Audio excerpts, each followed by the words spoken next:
सबके समाज में जितने लोग हैं सबके लिए प्रश्न है। क्या है महाराज? मानव जीवन के लिए मानव का परम धर्म क्या है? अभी आपने कहा ना, धर्मः प्रोजित कैतवोत्र परमो। मानव का परम धर्म क्या है? क्या सुबह से शाम तक 4 बार स्नान करना परम धर्म है? या दिन भर जाकर के मंदिर में बैठा रहना परम धर्म है? या सारा दिन बैठ करके भगवान का भजन करना परम धर्म है? बताइए, ये परम धर्म क्या है? पहला प्रश्न। दूसरा प्रश्न किया है महाराज, हम जब मंदिर में पूजा करने जाते हैं ना, तो वहां जाने के बाद में कुछ भ्रम उत्पन्न हो जाता है। कोई कहता है भैरव जी की पूजा करो, कोई कहता है राम जी की पूजा करो, कोई कहता है श्याम जी की पूजा करो, कोई कहता है दुर्गा जी की पूजा करो, कोई कहता है भोले बाबा की पूजा करो। अब एक माता जी मंदिर में गई पूजा करने, और उनके हाथ में एक लोटा जल था, एक कटोरी में कुछ प्रसादी ले गई थी। शंकर जी को चढ़ाई, गणेश जी को चढ़ाई, कार्तिकेय जी को चढ़ाई, नाग देवता को चढ़ाई, पार्वती जी को चढ़ाई, और वो राम दरबार में चढ़ाई। और इसी चढ़ावे के चक्कर में उनका लोटे का जल भी खत्म हो गया, और वो कटोरी में जो प्रसादी ले गई थी वो भी खत्म हो गई। क्या हुआ? तो माता जी ने कहा, हे भगवान, अभी भैरव बाबा तो बैठे ही रह गए। बताओ इधर। अभी काली माता के पास तो पहुंच ही नहीं पाई, कहीं नाराज ना हो जाए, और हमारे पास तो प्रसादी खत्म हो गया, अब इनको हम नहीं चढ़ाएंगे तो क्या होगा? ऋषियों ने प्रश्न किया है महाराज, आप ये बताइए, हम किस देवता की पूजा करें जिनकी पूजा करने से सभी देवताओं की पूजा मान ली जाए? अरे भाई, अगर हम सबकी पूजा करेंगे तो हमारे पास इतना समय नहीं है, हमारी व्यवस्था नहीं इतना। अब कोई कह रहा है भागवत कथा कराओ, कोई कहता है शिव पुराण करवाओ, कोई कहता है राम कथा करवाओ, कोई कहता है गणेश पुराण कराओ। तो कौन सा ऐसा कथा श्रवण करें जिससे सभी कथाओं के सुनने का फल मिल जाए और सभी देवता लोग प्रसन्न हो जाएं? महाराज, निवेदन। दूसरा प्रश्न है। तीसरा प्रश्न किया है संतों ने, महाराज मैंने तो सुना है कि भगवान का नाम अजन्मा है, वो तो जन्म नहीं लेते हैं, लेकिन जब भगवान अजन्मा है तो दशरथ का बेटा राम कैसे बन गया? देवकी वसुदेव का बेटा श्याम कैसे बन गया? ये तीसरा प्रश्न था। चौथा प्रश्न महाराज, कोई कहता है कि भगवान का एक अवतार हुआ, कोई कहता है भगवान के 10 अवतार हुए, कोई कहता है भगवान के 24 अवतार हुए, और कोई कहता है हरि अनंत, हरि कथा अनंता। भगवान भी अनंत है, भगवान की कथाएं भी अनंत हैं। तो शास्त्रों में, वेदों में प्रमाणिक रूप से भगवान के कितने अवतारों की चर्चा है, हम सुनना चाहते हैं महाराज। और पांचवा प्रश्न है कि सभी ग्रंथों का सार क्या है? कोई कहता है हनुमान चालीसा पढ़ो, कोई कहता है दुर्गा चालीसा पढ़ो, कोई कहता है शिव चालीसा पढ़ो, कोई कहता है भैरव चालीसा पढ़ो, कोई कहता है ये पढ़ो कल्याण हो जाएगा, कोई कहता है वो पढ़ो कल्याण हो जाएगा। तो सभी शास्त्रों का निचोड़ क्या है? किस शास्त्र को पढ़ें, किस ग्रंथ को पढ़ें तो हमारा कल्याण होगा? क्योंकि हमारे यहाँ इतने शास्त्र पुराण है ना, हमारा जीवन छोटा हो जाएगा, लेकिन शास्त्र पुराण खत्म नहीं होंगे, बड़े बड़े मोटे मोटे ग्रंथ। ये पांचवा प्रश्न है। छठवां प्रश्न ऋषियों ने किया है सूत जी से, महाराज मैंने सुना है कि भगवान धर्म की स्थापना करने के लिए आते हैं, धर्म संस्थापनार्थाय संभवामि युगे युगे। लेकिन जब भगवान अपनी लीला पूर्ण करके अपने धाम को चले गए तो धर्म बेचारा तो अकेला ही पड़ गया होगा ना, क्योंकि भगवान धर्म की रक्षा करते हैं। धर्मः किम शरणम गतः, धर्म किसके शरण में गया होगा? वो तो बेचारा अकेला पड़ गया होगा। ये 6 प्रश्न किए हैं ऋषियों ने। सूत जी महाराज गदगद हो गए।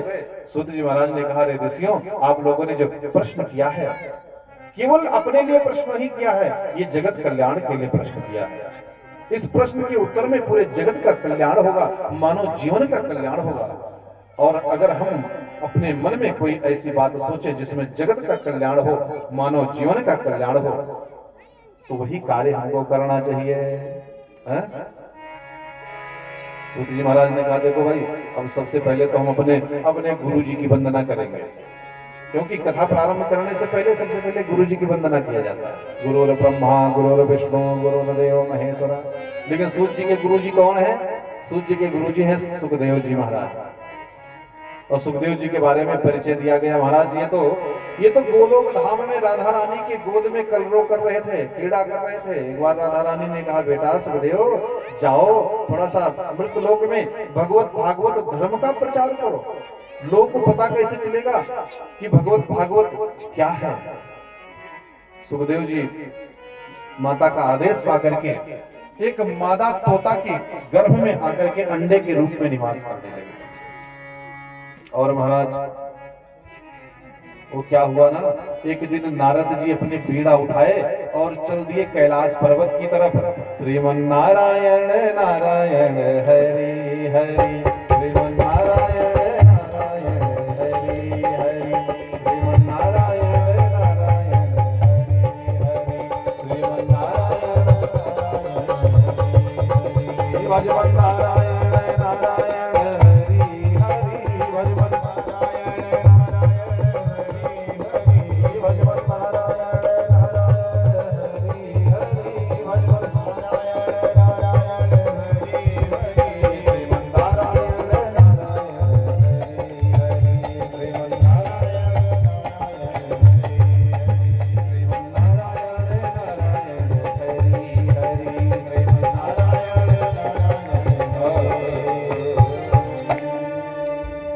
नारद जी पहुंच गए कहां, कैलाश पर्वत पर। अब भोले बाबा तो अपने तपस्या में लीन थे, मैया पार्वती थी। नारद जी पार्वती जी को प्रणाम किए और पार्वती जी भी नारद जी को प्रणाम की।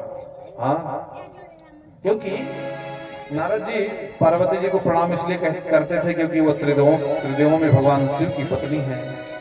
और पार्वती जी नारद जी को इसलिए प्रणाम करती थी क्योंकि जब पार्वती का जन्म हुआ था महाराज हिमांचल के यहाँ, तो नारद जी ने जाकर के उनको गुरु मंत्र दिया था, जाओ तपस्या करो, कल्याण हो जाएगा, भगवान शिवपति के रूप में मिलेंगे। पार्वती मैया ने कहा, बाबा आजकल आप आते नहीं है, क्या बात है? नारद जी ने कहा, वो क्या है ना मैया कि हम कहीं जाते आते नहीं है, क्योंकि लोगों के अंदर कपट पूर्वक व्यवहार हो गया है। आपके सामने मिलेंगे तो उनका व्यवहार कुछ रहेगा, पीठ पीछे लोग बुराई करेंगे। एक भाई दूसरे भाई को खींचकर कचहरी ले जाता है, मुकदमेबाजी होती है, लड़ाई झगड़े होते हैं, धन के लिए आपस में छोटी छोटी बातों को लेकर के तकरार होता है। लोगों के मन में अनायास में कपट की भावनाएं विद्यमान हो जाती हैं। और जहां पर कपट होता है वहां पर नारद जी ने कहा, मैं नहीं जाता। पार्वती मैया ने कहा, लेकिन बाबा हमारे यहाँ तो कोई कपट नहीं है, हमारे भोले बाबा में बहुत प्रेम है, हम लोग आपस में एक दूसरे को बहुत प्रेम करते हैं। नारद जी ने कहा, अरे मैया आपका तो प्रेम होना ही चाहिए, भोले बाबा तो ये महादेव हैं और वो आपसे प्रेम नहीं करेंगे। अच्छा मैया आपको इतना प्रेम करते हैं भोले बाबा, तो एक बात बताओ ना। पार्वती जी ने कहा, क्या? नारद जी ने कहा, तो ये भोले बाबा अपने गले में जो नरमुंडों की माला धारण किए हैं, ये नरमुंड कहां से लाए थे? पार्वती मैया ने कहा कि भोले बाबा ने तो सब हमको बताया, लेकिन ये बात हमको नहीं बताई कि उन्होंने अपने गले में जो नरमुंडों की माला धारण की है कहां से लाए थे? नारद जी ने कहा, तो प्रेम क्या खाक प्रेम करते हैं? कोई प्रेम नहीं करते हैं भोले बाबा आपसे। अरे भैया अब हम तो जा रहा हूं, अब आप जानो, भोले बाबा जाने। नारद जी ने लकड़ी लगा दिया। नारद जी तो वहां से चले गए और पार्वती मैया तो परेशान है। पहले क्या होता था ना, पहले जब माताएं बहनें नाराज होती थी तो ये जो है कोप भवन में चली जाती थी। राजा महाराजा लोग जब मकान बनवाते थे ना, महल बनवाते थे, तो जो एक कोने में कमरा होता था उसके सामने लिख देते थे कोप भवन। और अगर कहीं ये माताएं बहनें उसमें घुस गई महाराज, तो राजा महाराजा लोग बहुत प्रयत्न करके तब बाहर निकालते थे। जो कहो देवी सब तुमको देंगे, लेकिन कोप भवन से बाहर निकलो। लेकिन भोले बाबा के यहाँ कोई कोप भवन तो था नहीं, तो पहाड़ी और गुफा में रहने वाले थे। तो पार्वती मैया ने अपने सारे जेवरात निकाल करके रख दिए, मैले कुचेले कपड़े पहन करके जाकर कोने में बैठ गए। शाम को भोले बाबा आए, कहने लगे, देवी अरे क्या हुआ आपको, किस बात के लिए परेशान हो?